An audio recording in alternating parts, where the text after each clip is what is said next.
All right. Welcome back, everyone, to another session at Hearts for Health. This one's on a Tuesday, so an extra session this week. We're joined by Dr. Ron, and he is an implant surgeon, also in cosmetic dentistry. He completed his general dentistry residency at UCLA and trained at the Texas Implant Institute for his fellowship. So I'm very excited to deliver another dental session. It's been a while since we had one for our pre-dental students out there, so we're very excited to deliver. I do have a few reminders, though, for those who are listening, especially if you're new. So at the very end of these sessions, we do have a Q&A. I'm going to be reading out questions to Dr. Ron from that Q&A, and you can submit any questions that you have in the chat box. It should either be to the right of the live stream that you're watching now or just below the video here. And then another thing, our last reminder is, if you are new, again, and if you want to stay tuned with more of these sessions, maybe you've heard of us through our flyer. That's how usually the word gets around in terms of these sessions. Maybe it's been through an advisor, through our Instagram page. There's a way that you can consistently hear about us instead of just with one session, right? So that's either through our Instagram page or through our email listserv. We post the session flyer on both. Our email listserv is a weekly email, not only with flyers for sessions, but also for our other programs. We do include some extra opportunities over there. And to hop onto our listserv, you can hop onto our webpage, our virtual shadowing webpage, or really any of our web pages. And at the very bottom, there's a subscription form, and you'll be added on if you submit that with your name and email, or you could just email us at community@heartsforhealth.org with your name and email, and we can add you on from there. Just two things I wanted to say. If you have any questions about that or anything else to do with Hearts for Health, feel free to email us. We're happy to take any questions, but not to spend too much time on that. Let's move on with the presentation. Dr. Ron, take it away. Hey guys, my name is Dr. Ron Ayzin. Also, before I start, I just want to let you know it's the end of my workday, and so you might see some people walking in the hallways back and forth. I'm just at the end of the day at my office, so sorry if there's anybody walking distracting in the background. Thanks for having me, everybody. I've been in your guys' shoes before. Now like 9-ish, 10 years ago, so not too far along, and I remember exactly what it was like. I have done a couple of these presentations before, and so I'll try to give you a little rundown. I'm a little bit different, just I don't sugarcoat anything, and I'll say everything kind of how it is, in my opinion. So hopefully that's helpful to you guys. Let me just go ahead and get started. Cool. So a little intro, the outline. So I'm going to talk about myself, talk about what I do. I'm going to give you guys advice for while you're in college to help get you guys into dental school, for those of you that are looking to do that. After that, I'll show you guys some cool cases that I've done, and they kind of cover a wide variety of my skill set, my background, and kind of just wanted to show you guys what is available to you as a general dentist.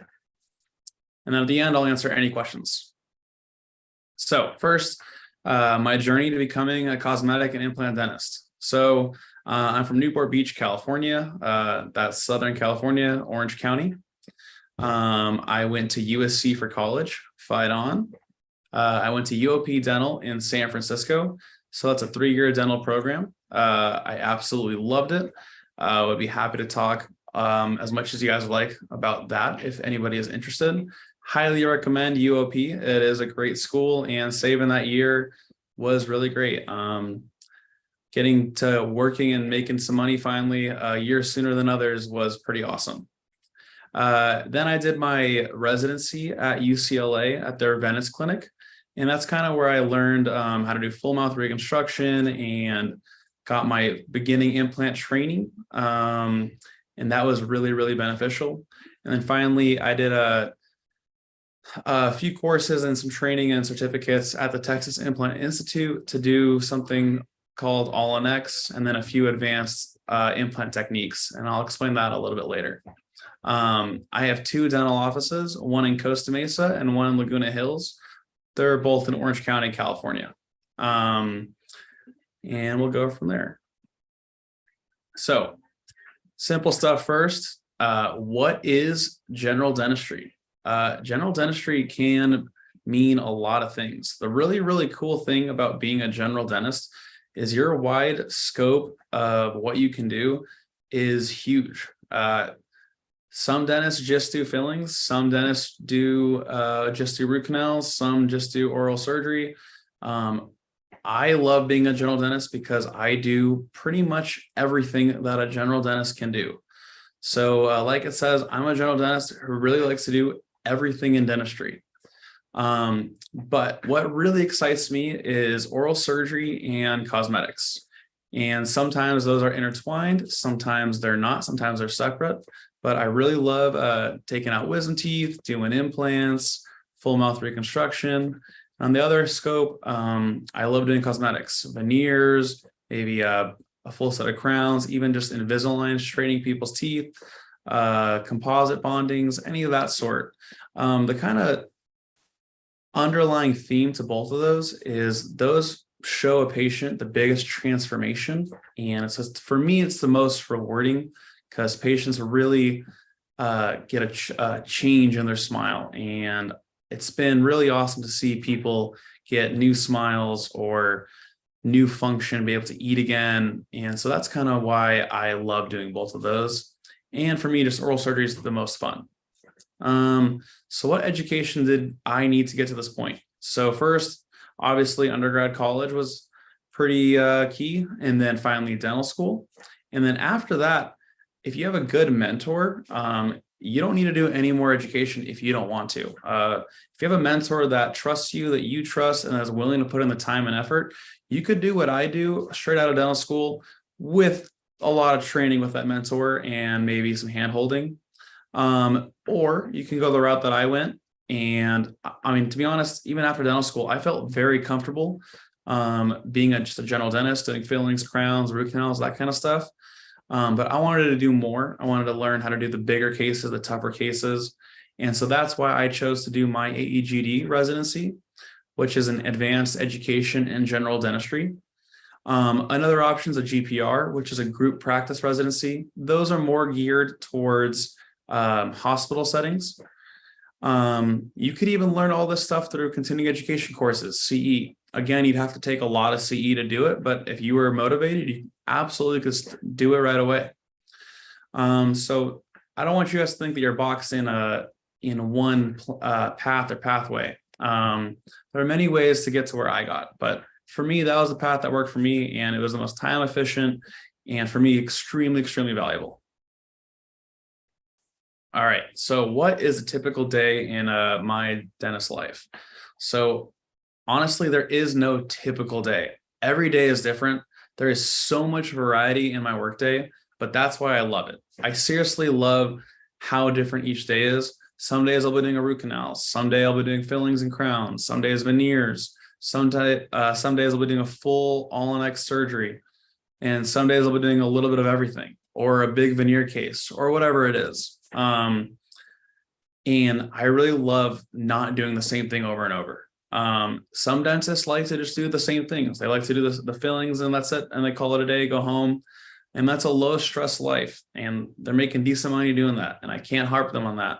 For me, I like variety. I get bored doing the same thing over and over. And that's what I love about being a general dentist, that you get to do everything. There are specialists out there that you guys might know, specialists for root canals called endodontists, specialists for kids, pediatric dentists, so on and so forth.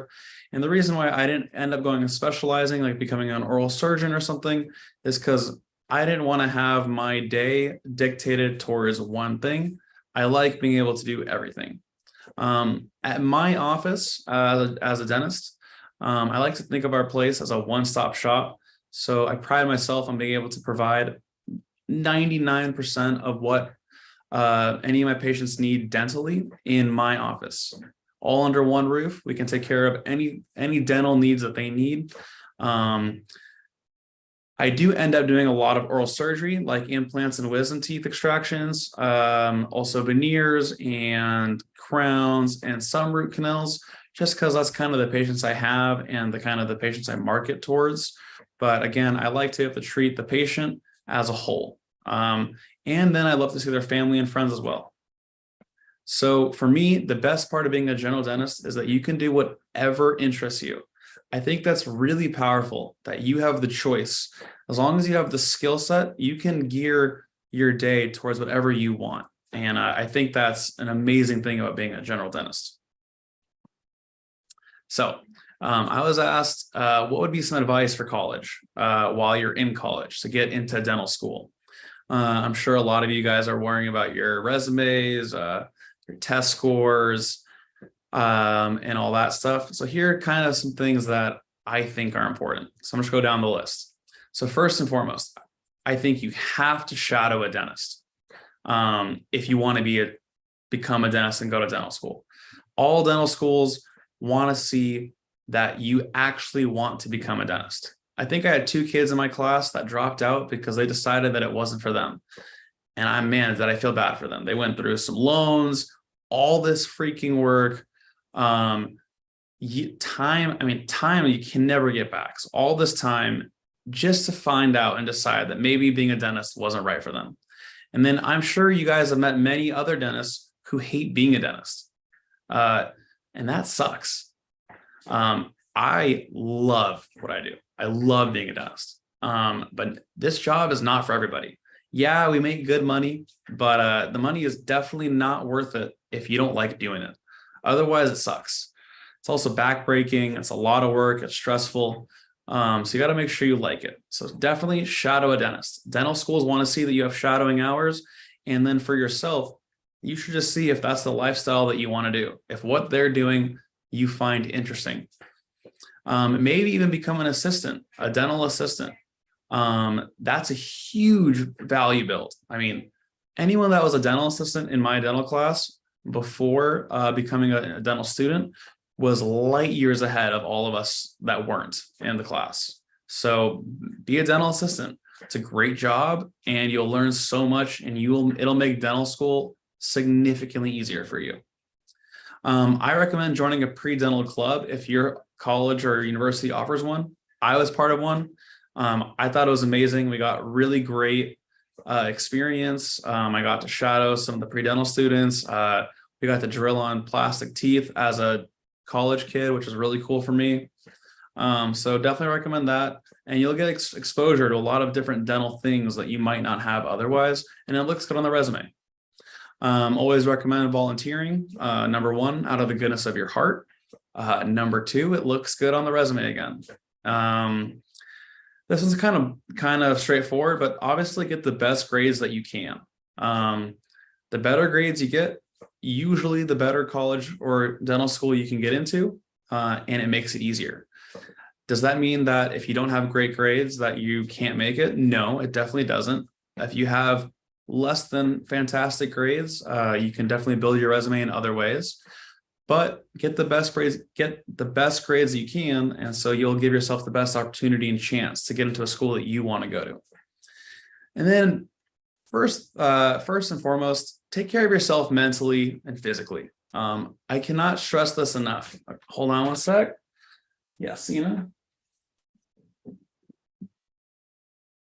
Sorry about that, guys. So take care of yourself mentally and physically.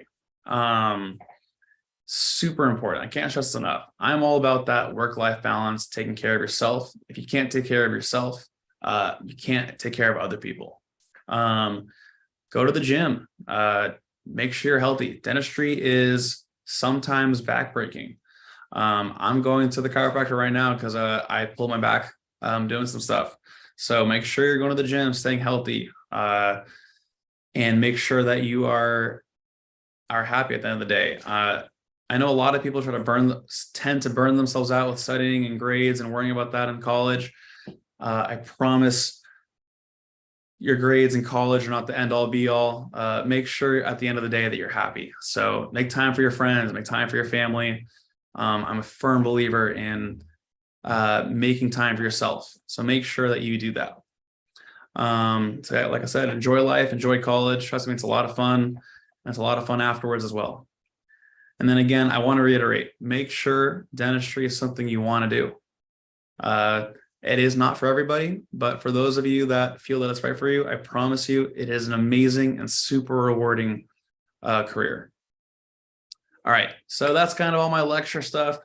I got a few cases I wanted to show you guys. They're all different. I just want to show you kind of the wide breadth of stuff I do and what's possible for you guys, as long as you guys get the training for it. So this is my first case. This is Morgan. She is a 23 or 24-year-old girl, very pretty girl, but she didn't like, also, can you guys see the my mouse? Does that show up? Yeah. Okay. So she didn't like the spaces in her smile, and she didn't like how small her teeth looked. She felt that it made her look immature and young, and she's in marketing and wanted to get taken seriously. And she just was always self-conscious about her smile. And so she came to me and told me all this. And so overall, you look at her teeth, nothing crazy. They don't look too bad, but we can make them look way better. So we did 10 veneers. 10 veneers from premolar, her second premolar to second premolar. And in my opinion, I think this looks fantastic. It's a nice, natural looking result while still making her smile pop more. She's got a brighter, wider smile, and Morgan could not be happier. My goal with doing veneers or cosmetics is always to make sure that the patient's happy, number one, but number two, make sure that it looks natural. I don't want people to think they're chiclets. I don't want people to notice them and say nice veneers or anything. I want to say just nice smile. And Morgan couldn't be happier. She's through the moon. 10 veneers, honestly, 3 weeks time. She's got a new smile and really beautiful, easy case. So that's just a simple, nice aesthetic veneer case for you guys. Here's another case, a little bit more complicated. Really interesting though. So this person was in a car accident. This is Lauren or Laura, one or the other. Names are not my best. I think it's Laura. So Laura was a car accident, ended up losing her front tooth right here, obviously, as you guys can see. This was a really cool case because we did two things. We did a dental implant right here, gave her a new tooth, and we did a veneer here because she also chipped this front tooth and didn't like that it was a little bit shorter.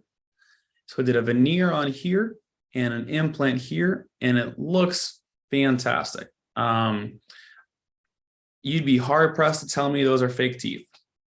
I highly doubt you would ever notice those two teeth as fake unless we started analyzing and you started looking at them. She couldn't be happier. Her teeth, her smile's back. Teeth look natural. And it's a nice little combination case of implants and veneers. And a lot of times dentists might refer to a surgeon or an oral surgeon to do that implant, and then they themselves do the veneers. So you'd have to have two different doctors working on this case. The cool thing, and one of many reasons why I did my residency and got more training, is I was able to put the implant in. I was able to work the soft tissue, the gums around the tooth to make it look real and natural coming out. And then I was able to do her veneer. And then so I had full control over her case, and we got a really, really nice result. All right, next case, another combination case. So this is how my patient walked in, that upper one right here. He walked in with that. He's got really no teeth in the front. It's really disgusting, old looking crowns on the upper, all failing, rotting away, decay. In his case, we did 2 implants in the canine area here and here. We did an implant behind this premolar right here, hard to tell. And then we replaced all the decaying crowns with new crowns. And overall, we got a really nice result. Patient's got a full set of teeth again. Mouth is healthy. I tried talking to him about doing Invisalign on the lower. He wants to wait on that. So don't mind that for now. Hopefully I'll get him to do that soon enough to get those lower teeth straightened. But at least he's got a nice smile again. He can eat, chew, function normally. and honestly life-changing at that point. Imagine going from this to this, and now no one's scared to look at you while you talk. So another nice combination case of implants and crowns and kind of full mouth reconstruction type stuff. All right, this is a little bit of a different case. I wanted to show you guys this because this is a case I did in dental school. I wanted to show you guys can do even cool things while you're a student at dental school. So this patient, I can't even remember her name anymore. It's been a few years. But she, as a kid, around 8 years old, which is very common, hit her face and hit her front teeth. Her two front teeth were pushed in. It's kind of hard to tell on this, but they are lingualized, which means they're pointing towards the tongue in her mouth. This tooth died and needed a root canal, and then this one just discolored. She hated her smile forever. She's now 30, 32. She's getting married. She doesn't want to look like these buck teeth right here. She hates the color and so forth. So what did I do? Did a few things. First, we whitened her teeth. Then we put 2 crowns on these front 2 teeth that look very nice and natural. And then she didn't like her pointy canines. She thought they were too long, too fangy. It's hard to tell in this photo, but ended up rounding out her canines just a touch, really minimally, to allow for her smile to flow a little bit better and nicer with her lip line here, really allowing that smile to flow. So small things, whitening, a little bit of polishing on the canines, and 2 new crowns. And in my opinion, this girl's got a brand new smile. She is so happy. I think it's a great case. And I did this in dental school. Is this case perfect? No. But is it really good? Yeah.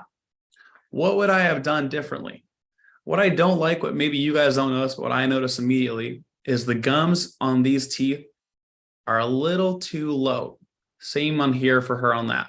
If I could, I would put the gums higher here, bringing these teeth even more into her smile, making these teeth a little bit taller. The reason we didn't at that time was because when she had her accident hitting her face, the roots of the teeth resorbed, which means the roots got shorter. And so when they're really short and hers are really short, if I took away the gums in that area, she'd be losing the support in the area, and she could end up losing those 2 front teeth. So in order to not risk losing those 2 teeth, we ended up not touching the gums or anything like that in order to give her the best possible long-term outcome. Maybe in the future, I could take out those 2 teeth and do an implant or 2 and give her new teeth that way, where I can move the gums up to give it a better flow. Overall, though, without going through surgery, really nice outcome. All right, next case. All right, this is some bigger stuff. So this is what I went to Texas Implant Institute for, something called All on X or All on 4 or Teeth in a Day. Basically, we remove the teeth. We shave down the jawbone as needed. We put in 4 to 6 implants in the patient's jaw on one arch, also the other if they need it. Maybe it's one arch, so upper jaw, maybe it's both upper and lower, maybe it's just the lower, it just depends on the case. And then on those 4 to 6 implants, we attach a new set of prosthetic teeth, a brand new smile. So this is Roberto. He's got a really nice Italian restaurant near my office. And so he's a chef. He walked in looking like this. He's a chef and he can't even chew his own food. He eats every day tasting his own food. He has a nice, successful restaurant, finally saved up the money for it. Came in and he said he wants to eat steak. He wants to eat his pasta that he's making. He wants to eat his venison. He wants to eat and he wants to smile. He's a really freaking happy guy. So we did upper and lower all on X. I put, if I remember correctly, 5 implants on the upper and 6 implants on the lower. And here's how he walks out. He's got new teeth, a new smile. There's a few steps in between here. There's a surgery in the process, but in about 5 hours, he's asleep for this. He's got a brand new smile that he can chew on, can eat steak, bite sandwiches. He doesn't have to worry about. This, in my opinion, is the most life-changing thing that I do.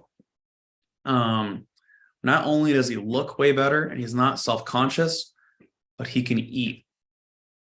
Patients become healthier. When they become healthier and they look better, he takes better care of himself.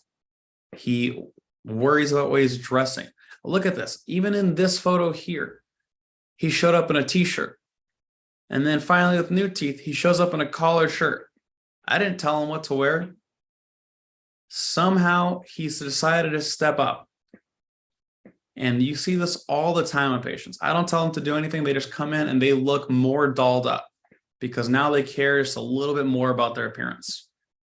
Some people call it vanity. I call that confidence. I think that's amazing. All right. A little bit more. This is an X-ray of this case. So this is a panoramic X-ray. So you guys might not know what that is, but that's just basically an X-ray that goes around the skull and then just puts it on a 2D flat image. This is the upper. If you guys can't tell, this is the lower. I'm happy to explain a lot more about panoramics if you guys would like. But overall, here are his 5 implants. Boom, boom, boom on the upper, and the lower 6 implants. Gorgeous case, looks amazing. The reason why these are angled, if anyone has questions, I'm happy to answer, but short answer is to give him better spread of the implants and to get to balance the forces, and so we don't invade his sinuses. This line over here is his sinus, so these implants are in front of the sinus, not invading the sinus area. These are angled here just again to give better forces for his teeth and his implants. So 6 implants down here, 5 in the upper. Honestly, textbook case. So to go from that to this is what it takes. So I ended up taking out his lower remaining teeth. He's got a bridge right here, that one canine right here hanging by a thread. I took this out basically with my fingers because it was so loose, because it was the only tooth he was chewing on. So this thing was a goner. Ended up taking out the teeth, shaved down the jawbone to make it nice and flat and clean, put the implants in, put teeth on, and he's out of there. Overall, great day. Another example of how life-changing this is. So this is another case of all on 4. I think she might have 4 implants on the upper and 6 on the lower. Can't remember off the top of my head, but this is Julie. I hope I don't have to tell you guys that there's a huge difference from the left and the right photo.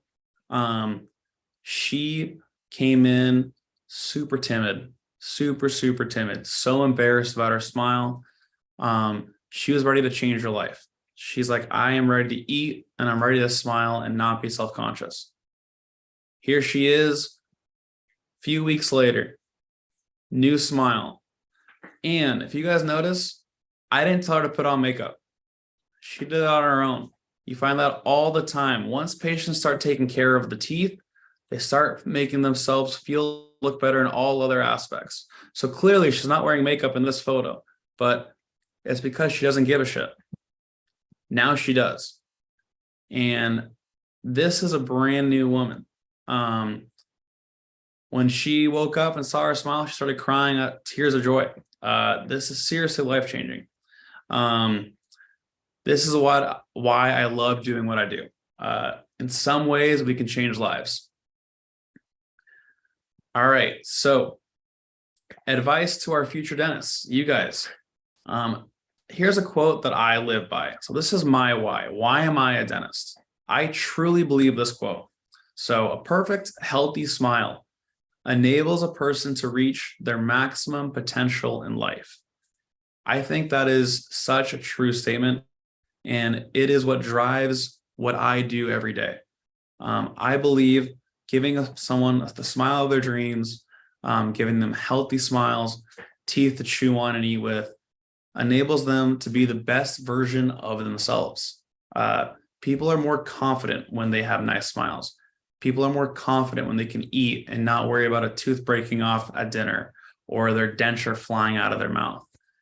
When people are confident, they're the best version of themselves. And so if I can help people become better versions of themselves, then I'm doing the right thing. So my advice is find your why. Find why you want to do what you want to do. And don't forget to enjoy life while doing it. I know I am. I love to enjoy life. I love to travel. I love to explore. I love to eat good food and eat at nice restaurants. So I promise you can do great things while still doing a lot of fun. If you have any questions, you want to know any more, there's my email, ronayzin@yahoo.com. That's my personal email. Feel free to email me any questions. My Instagram, I'll probably answer honestly faster on Instagram, usually at least, at Ron Ayzin. If you want to ask me any questions, DM me. I'm happy to answer. I only have one office Instagram for now. I need to work on my second one. That's Dentistry at its Finest. That's my first office with my dad, who is also a dentist. Go ahead and follow those if you guys would like. But seriously, email me or DM me any questions. I promise I will respond when I see them.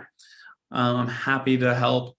I had many people help me along the way, and I had many mentors along the way, and I love giving back. I know how important it is. So yeah, that's my whole presentation. Hopefully that was helpful to some of you guys, and I'm open to any questions. First of all, thank you, Dr. Ron, for getting this all together. It was really nice to see the cases as he went through. I picked up on definitely quite a bit that I didn't know of before. And I'm sure a lot of students did too. So just to start off with questions, I wanted to circle back to, I think it was case number 5. You talked about one of the types of X-rays, the Panoramic Xray that you had to use in that type of case. What are the other types of X-rays that you use as your bread and butter, right, in terms of like utility? And what reasons do you typically use them for? Like what would they capture that another type would not necessarily? Sure.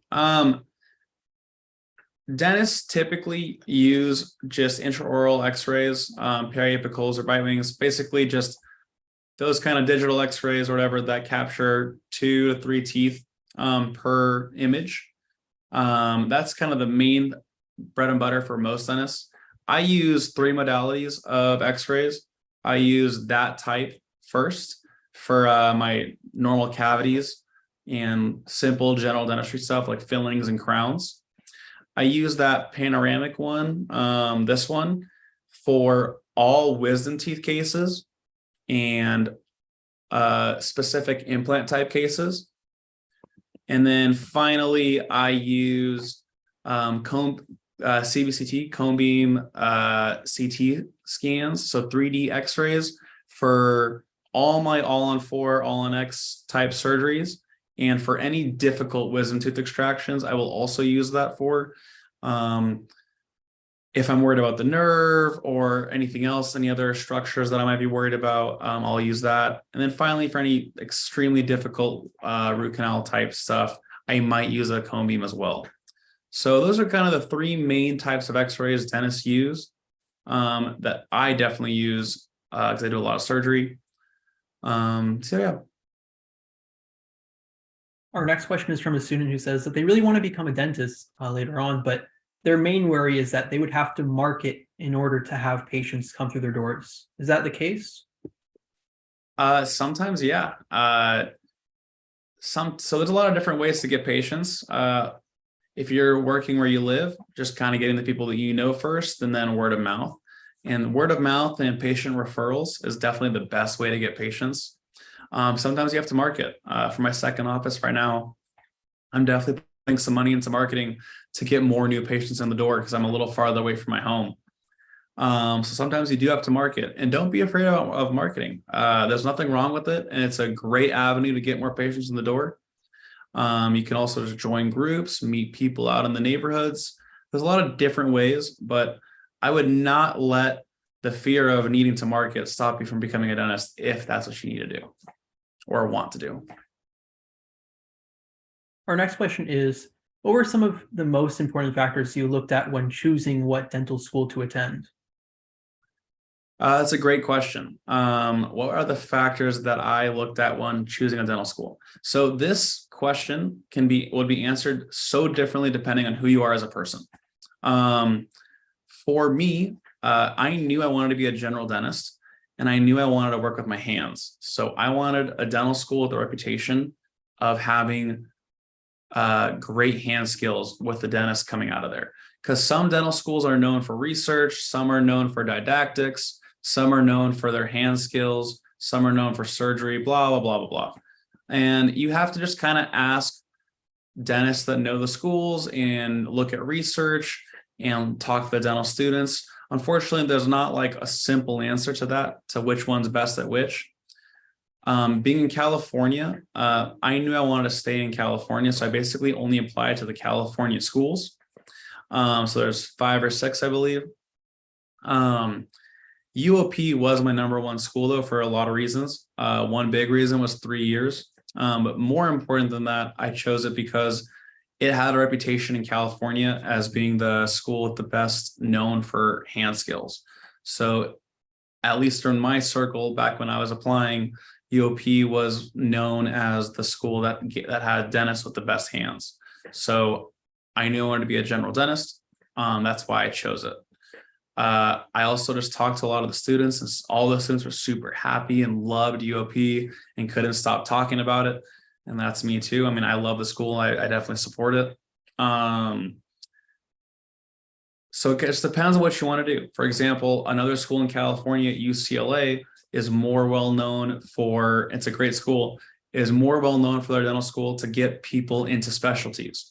So people that want to specialize, like become an orthodontist or an oral surgeon or something, might want to go to UCLA because they might, if they're good at UCLA, might have a better chance to specialize. And at UOP, it was less known for specializing. That doesn't mean that if you go to UOP, you can't specialize. I had many friends specialize through UOP. And that doesn't mean that if you go to UCLA, you'll definitely be able to specialize. You still have to work super hard and have a great resume. But that's kind of, there's each school kind of has their tendencies, if you will. And so I picked UOP for their reputation off her hands. And then our next question is particularly about the cosmetic side. Has there ever been a time where you've had to refuse completing a particular procedure with a patient? Definitely. You'll find as a dentist, sometimes you are a psychiatrist as well. And there are some crazy people and crazy patients. And sometimes maybe they're not even crazy, but their personality and your personality just don't mesh. And sometimes there's a disconnect. Maybe a patient wants something super unrealistic and expects you to deliver, and you can't do that for whatever reason. I've learned to say no. That's okay. Sometimes a patient is not for you, and you are not the doctor for them. I try to be there for all my patients. I haven't had to say no a lot, but a couple of times I have, and there's no shame in that. More because I just don't want the headache. The $10,000 that they're about to pay is not worth the absolute headache I'd have for months to treat them. So I'll refer them to someone else that I think maybe can handle it or whatever else. So the answer to that question is yes. Sometimes I have not been able to do some cosmetic stuff because I didn't want to do it. I didn't want to deal with the patient. And then a lot of times I can do it, but it costs a lot of money. And then the patient doesn't want to pay for that because the goal that they want to achieve isn't in their budget. So you have to work with people's budgets a lot of times too. Another thing I wanted to ask is we've had a couple specialists actually for dentistry, and also a couple general practitioners who have come from different places in the nation. I wanted to ask, what does dentistry look like, if you're practicing in, let's say, the Midwest versus a place like Southern California where you are? Is it just the variety of cases that differs and the demographics, or are there more differences past that? It's a good question. It's kind of hard to answer correctly because everything has exceptions. I can tell you generally, I used to live in practice on the border of Idaho and Washington, for example. So a much more rural area. And now I practice in Orange County, SoCal, which is a very saturated market. With simple generalizations, Orange County, SoCal is a very saturated dental market. There's a lot of dentists out here.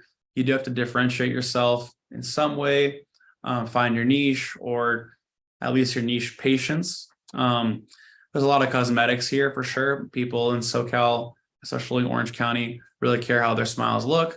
So I'd say maybe a little more cosmetic focused in here, but there's plenty of other stuff going around. A lot of times in more rural areas, you're doing more extractions, more root canals, because people are less dentally educated. There's less dentists out there, so you might be busier because you'll be seeing more patients. Patients might be driving from farther away to come see you, so they're more willing to compromise, and because there's less choice of dentists. Depending on how you market and where you go, though, you can be doing a lot of cosmetics in any place, and you can be, and the other way around, you can be doing a lot of surgeries and whatever else and anywhere else. So it just depends on how you find it. So hopefully that answers the question. I know that's not a great answer, but it's just like a hard question to answer. Yeah, just like you said, there's exceptions to everything, especially with as generalized of a concept as that is. Another thing I wanted to ask is, earlier on you mentioned being a dental assistant is a great experience, right? A great exposure. You're in the office working with, the occupation that you'd like to later on become with a specialist or a general practitioner. But what I wanted to ask is, what is your advice to students in terms of actually getting there, like networking in order to get that job? What's the best way to go about it? Yeah, absolutely. First of all, becoming a dental assistant or any of like that, or shadowing a dentist, is so amazing and crucial. My best advice is, assuming you have no one in your family that's a dentist or friends. So first of all, if you do, that's your easy in. Ask your family, ask your uncle, can I shadow you? Can I work for you? That's your first. Second, if you don't, many people don't, no big deal. Ask your present dentist. They might be honored or flattered that you want to shadow them or work for them. Simply ask, can I shadow you? Can I be an assistant of yours? They might say no. I highly doubt they will. But sometimes they're too busy. Sometimes they can't handle dealing with the student right now. So there's no fault if they say no, but a lot of them will be honored and flattered that you want to shadow them, that you see them as a potential mentor. So I just kind of grow the balls to do it and ask your present dentist to see if you can at least shadow them, if not work for them. If they say no for whatever reason, there are probably 5 more dentists within 10 minutes of you that you can also ask. I typically recommend going to the office in person and asking if you can speak to the dentist about potential shadowing opportunity. And I'm sure there is at least one not far from you that is willing. Our next question is about your thoughts on gap years. Do you have any colleagues, any friends that you know of that utilize that? Can you maybe share their experiences with students who might be considering it now? And overall, do you think that they're beneficial? So I don't know. So the answer is, I don't know if gap years are beneficial or not. I think it doesn't matter. As long as you do what you need to do for yourself and then for your resume. I will tell you, I did not take a gap year. I went straight from college into dental school. And then I'll tell you, a lot of my friends did take gap years. For the gap years, I had a few friends travel the world for that year, which is pretty incredible, amazing. I highly recommend traveling if you can. I had a lot of friends just study for the DAT during their gap year, or work and build their resume more, make some money to help start paying for dental school or whatever, and prepare for it. Whatever you do, make sure that year is not a waste of your time. You better either travel and grow as a person and enjoy life, or work and build your resume and volunteer and shadow and whatever else and ace the DAT or whatever. Don't just be sitting at home chilling on the couch for that year, because you just wasted a year of your life for no reason. I promise you, you can travel when you want to. I travel a lot. Many people say they don't have time for traveling. I make time. I love it. I'm addicted. I even travel a little bit during dental school on breaks, but now I travel a lot. I probably travel somewhere every other month or so at the very minimum. And then bigger trips to like Europe and Asia and stuff, I'll do at least once a year, maybe twice a year.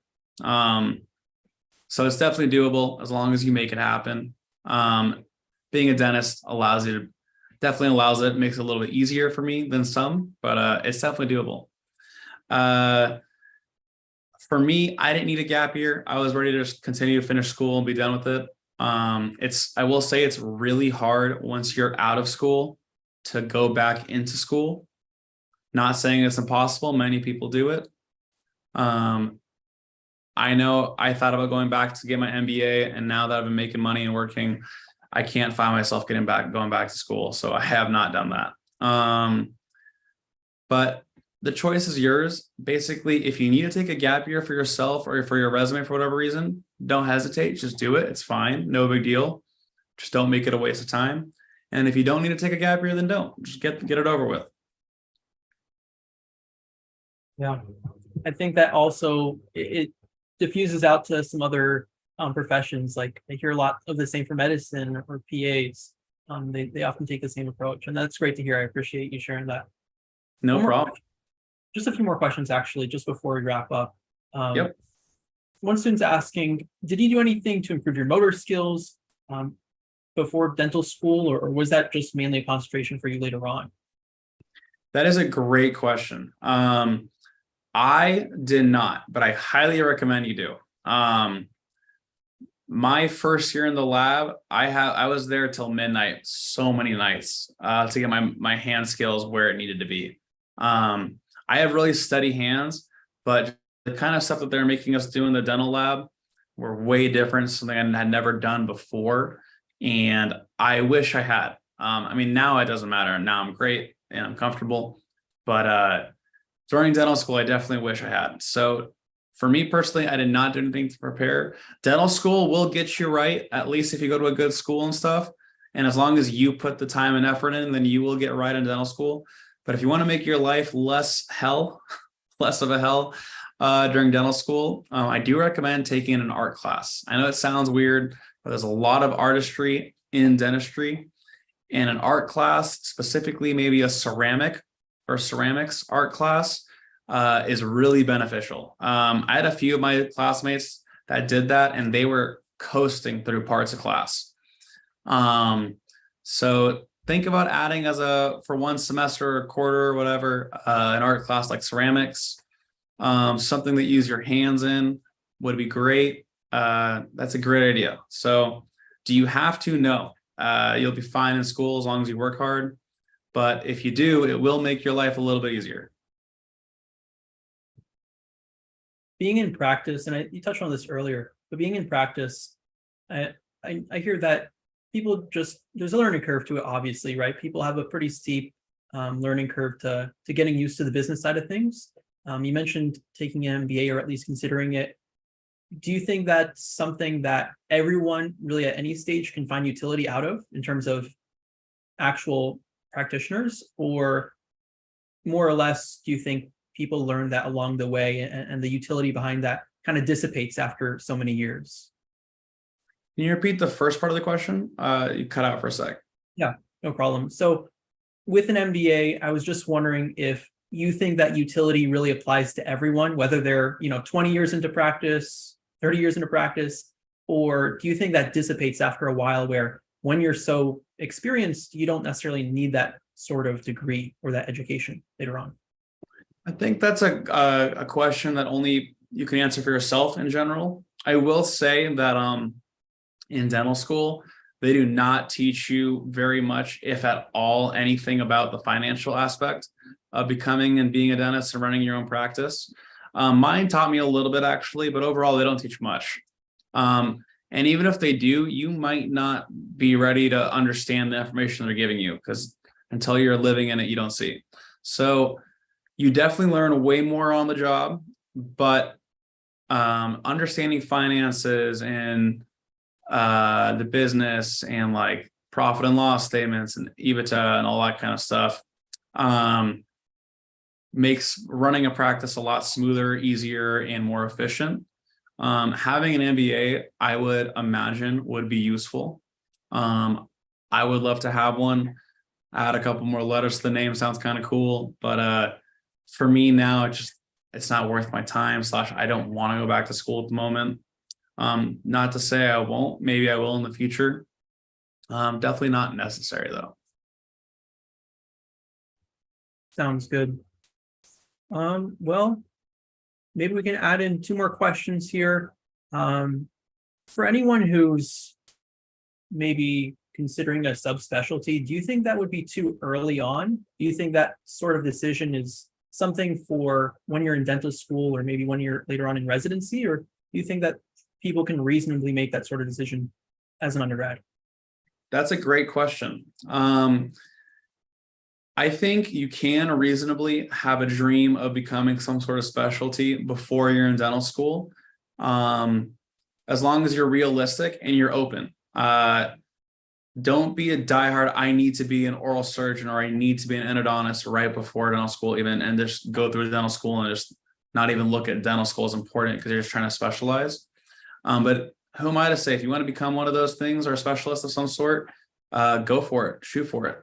I will tell you, you probably don't know enough about it when you're just in college. You probably don't understand what that specialty actually is until you are maybe in dental school and get more exposure to it. I will tell you, I had thoughts when I was in college that I wanted to be an orthodontist. So the person that does braces and all that kind of stuff.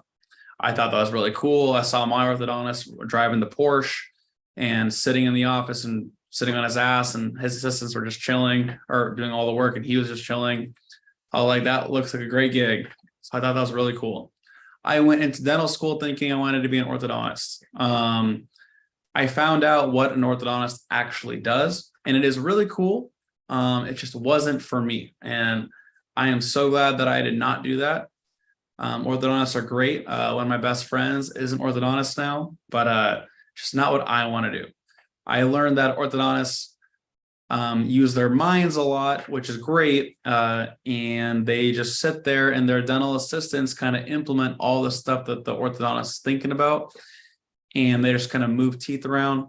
And for me, when I was in dental school, I realized that's not what I wanted to do. I didn't want to sit on the sidelines. I want to use my hands and get in there and do all the work because I find it fun and interesting. And then plus, I just found out that like moving teeth full-time job was less interesting to me. I do a lot of orthodontics now with Invisalign, and I love it. But that's not what I do every day. If I did that every single day, I'd get really bored.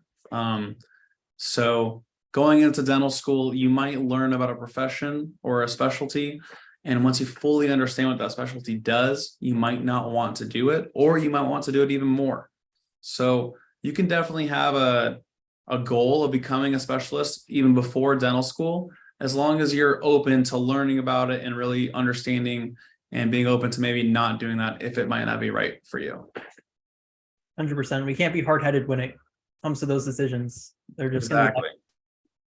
One more question to wrap it up, and that's going to be about the other specialties out there in terms of dentistry. We've seen a couple so far, but I don't think we've seen the full spectrum on our sessions. I know there's a couple out there like oral and maxillofacial surgery, and I think those surgeons actually, at least most of them, from what I see, they typically get an MD and DMD or DDS, from what I see at least. I'm sure there's a couple out there. If you could just walk us through the ones that are out there, the choices that students have. Yeah, for oral surgery or for all of them? In general, all of them. Sure. So I guess starting with oral surgery. Oral surgery is amazing. Again, like I do a lot myself. You have 2 types of oral surgeons, the MD ones and the non-MD ones. And the main difference is basically the non-MD is a 4-year oral surgery program after dental school. So another 4 years after dental school. And then the MD one is a 6-year program. So 6 years more after dental school. What's the difference? That's honestly hard to say. besides a couple letters on their degree and maybe a little more knowledge on a few things. But legally, both of those oral surgeons can do the exact same thing. The one with less experience might not want to do a few things. They might have less experience, maybe in like oral facial trauma in the ER at a level 1 hospital setting. Maybe that MD oral surgeon might have more experience in that, and so they might be more comfortable. You might see those like 6-year MD programs. Those oral surgeons are kind of doing more of your jaw reconstruction or facial traumas type stuff, while the 4-year oral surgeon with no MD might be doing your more difficult wisdom teeth extractions and that kind of sort of thing. I will tell you, I do extremely high level difficulty extractions for wisdom teeth, and the all-on-X procedure I do is a very high level oral surgery that I do as a general dentist that maybe an oral surgeon does as well. So I do a lot of what an oral surgeon does without having gone to oral surgery residency. That's because all the other stuff that happened in the residency, I didn't want to do, like jaw reconstruction or stuff like that. I just got the training elsewhere. Just have to see what's for you and what you want to do. The other specialties are endodontist, so a root canal specialist, so someone that does root canals every day, and that's typically at a 2 to 3 year program after dental school.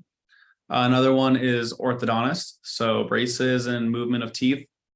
That is also a 2 to 3 year program after dental school.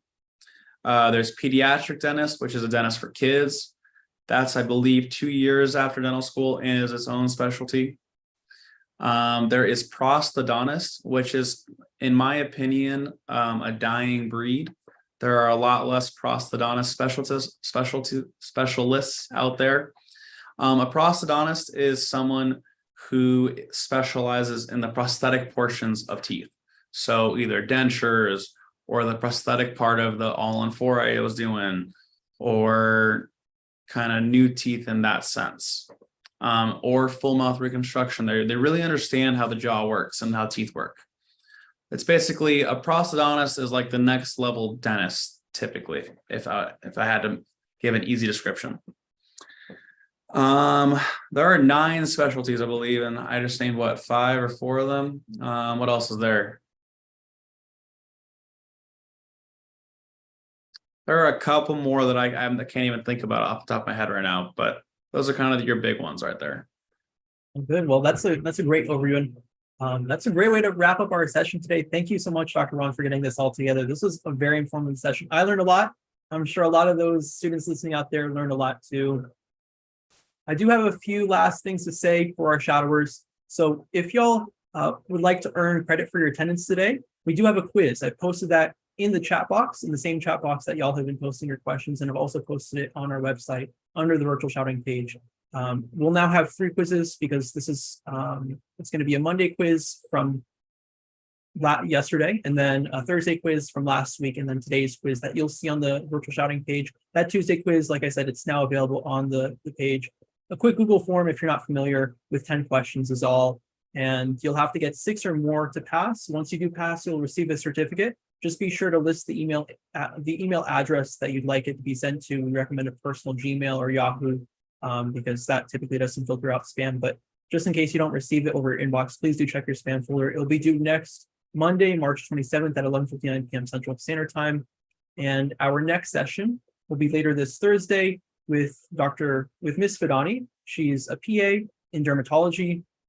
We'll see her at a regular time of 7 p.m. Central on Thursday, March 23rd, later this week. Again, you can follow us through Instagram or join our listserv to hear more, and also to hear more from Dr. Ron, or if you just want to contact him for any questions, feel free to follow him on IG, give him an email, shoot him an email. I'm sure he'd be happy to take any questions. I really do appreciate you for getting this together, Dr. Ron. Like I said, a lot that I learned personally. Awesome. Well, I appreciate you guys having me. Thank you so much. Good luck to everyone. And again, if any questions, let me know. Otherwise,